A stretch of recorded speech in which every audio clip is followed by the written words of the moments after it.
Aduh, Syah, akhirnya nyampe juga. Panas banget di luar. Iya. Gimana kabarnya? Udah 7 bulan loh kita gak ketemu. Baik. Kamu gimana kabarnya? Baik, alhamdulillah. Iya. Sekarang by the way kerja di mana? Aku kerja di perusahaan A. Oh, di A yang di Menteng ya? Iya, bener. Kamu kerja di mana?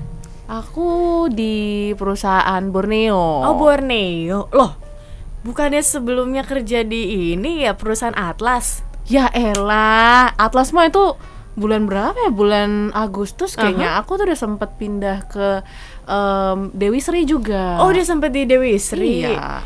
Ya ampun, itu ini ya, loncat-loncat ya? Kutu Iya, loncat nih. Aku hobinya loncat-loncat. Ya emang aku tuh loncat sih, aku akuin itu. Oke. Why not?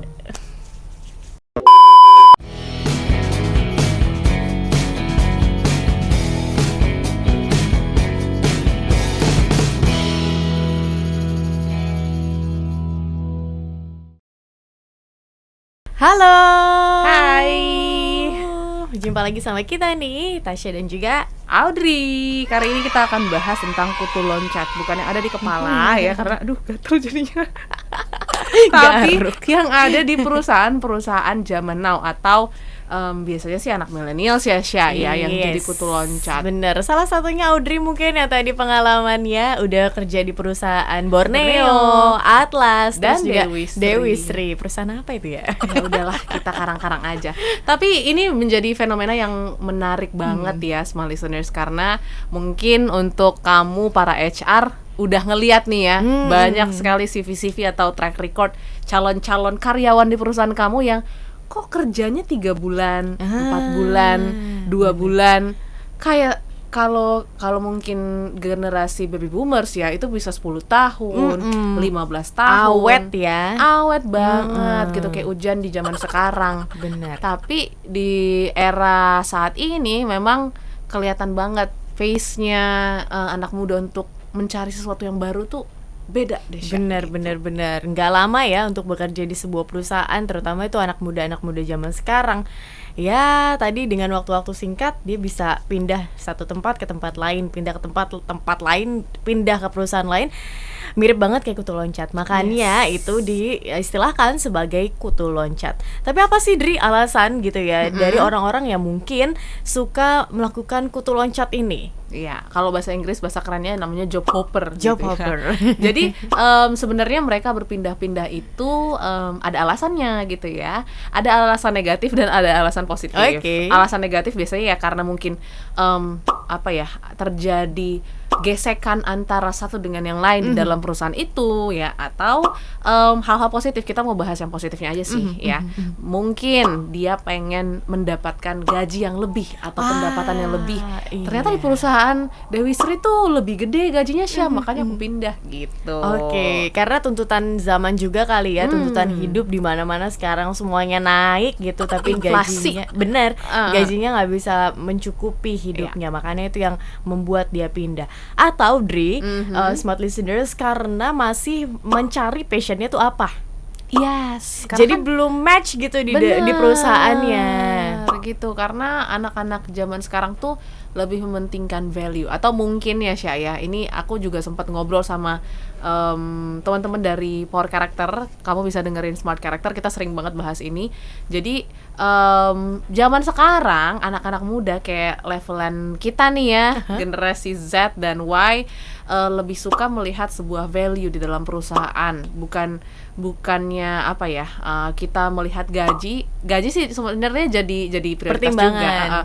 Tapi ketika perusahaan itu bisa memberikan value, bisa mewadahi kamu untuk berekspresi, kita tuh bakal loyal gitu. Jadi sebenarnya kutu loncat ini bisa dua sisi, antara perusahaannya yang mungkin kurang memprovide karyawannya, atau memang kitanya yang pengen explore lebih banyak. Oke. Nah, kalau misalnya salah satu alasannya juga adalah mungkin karena belum menemukan tempat yang cocok dan mau untuk menggali experience baru gitu ya di perusahaan yang baru gitu. Kira-kira perusahaan ini mungkin bisa kali ya untuk memenuhi ekspektasi dari kutu loncat ini terhadap pekerjaan yang dia inginkan. Mungkin di pekerjaan sebelumnya dia harus multitasking gitu, harus semuanya dikerjakan Yes. sendiri, kemudian berpindah ke perusahaan yang baru, berharap bahwa perusahaan ini bisa profesional untuk memberikan job desk sesuai dengan apa yang Direkrut ya. direkrut ya, Aha. dijanjikan gitu. Yes. Itu dia mungkin beberapa alasan ya, kenapa kutu loncat ini tuh sebenarnya ada gitu. Tapi kita juga butuh tahu gitu kan, apa sih sebenarnya dampak negatif? Karena ya semua hal tuh pasti ada dampak positif dan negatifnya. Kalau kita ngomongin tentang kutu loncat, mungkin akan ada pandangan nih dari HR atau mungkin orang-orang di perusahaan yang mungkin akan kamu daftar nih ya. Kok kayaknya orangnya nggak kurang loyal gitu ya. Jadi lebih mempertanyakan kredibilitas dan profesionalitas kamu gitu. Keloyalan dari orang Bener, tersebut. karena kan kalau HR tuh pengennya ya merekrut ya kalau bisa sekali gitu kan dengan rentang waktu yang cukup lama. Tapi kalau misalnya cuma untuk 3 bulan, kayaknya bakal buang-buang kos aja deh gitu. Jadi itu akan dipertanyakan. Selanjutnya bisa juga berefek hubungan ataupun network di perusahaan yang lama juga kurang bagus gitu, merenggang. Benar. Jadi ya harus hati-hatilah untuk kamu yang mungkin tertarik untuk jadi kutu loncat. Kalau positifnya ada apa, Tasya? Positifnya ya Audrey ya, dan juga smart listeners, dari kutu loncat ini pastinya bisa mendapatkan pengalaman yang baru. Kita bisa kutu loncat ini tuh bisa tahu hal-hal lain yang di luar dari pekerjaan dia sebelumnya. Yes. Itu Ya. salah satu hal positif yang bisa didapatkan dari kutu loncat, dan mungkin bisa mendapatkan kenaikan gaji yang Signifikan sih signifikan sebenarnya. ya. Karena kalau misalnya otomatis orang pindah pasti menginginkan sesuatu yang lebih gitu kan. Yes. Gak mungkin pindah gitu tapi mengambil sesuatu yang kurang atau yang lebih di bawah dari ekspektasi dia sebelumnya. Pasti dia akan mengambil lebih lagi. Jadi tuh jenjang karirnya lumayan akan terlihat gitu sih dari sisi positifnya. Iya, dan juga kalau kita ngomongin tentang kutu loncat ini, sebenarnya di era sekarang, kalau menurut pengamatan ya, sempat juga ngobrol-ngobrol sama tim Power Character, pandangan HR itu juga nggak terlalu buruk lagi sih sebenarnya akan kutu loncat ini, karena orang-orang kutu loncat ini dianggap kreatif, inovatif, Yes. butuh tantangan gitu ya, dan juga mereka suka dikasih challenge. Oleh karena itu, mungkin ada sedikit tips juga nih Tasya untuk perusahaan-perusahaan atau HR yang menonton, menyaksikan, supaya karyawannya nggak lari ke tempat sebelah gitu ya. Karena kan banyak nih curi-curi karyawan Curi-curi gitu karyawan, ya. iya. Yes, jadi perusahaan harus bisa memberikan challenge baru, karena ya kalau kita dikasih tugas itu aja, pasti kita akan mengalami kejenuhan, kebosanan, dan akhirnya kita akan berusaha nyari ke tempat yang lain. Benar, seperti adanya itu. stagnansi itu jadi orang merasa bahwa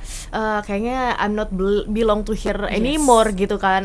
Aku mau mencari sesuatu yang lain. Itu berlaku untuk kaum muda sepertinya ya Audrey ya. Berbeda kalau andai kata mungkin menghadapi yang kolonial Baby atau boomers. baby boomers Ya. yang mereka lebih menginginkan untuk adanya stabilitas.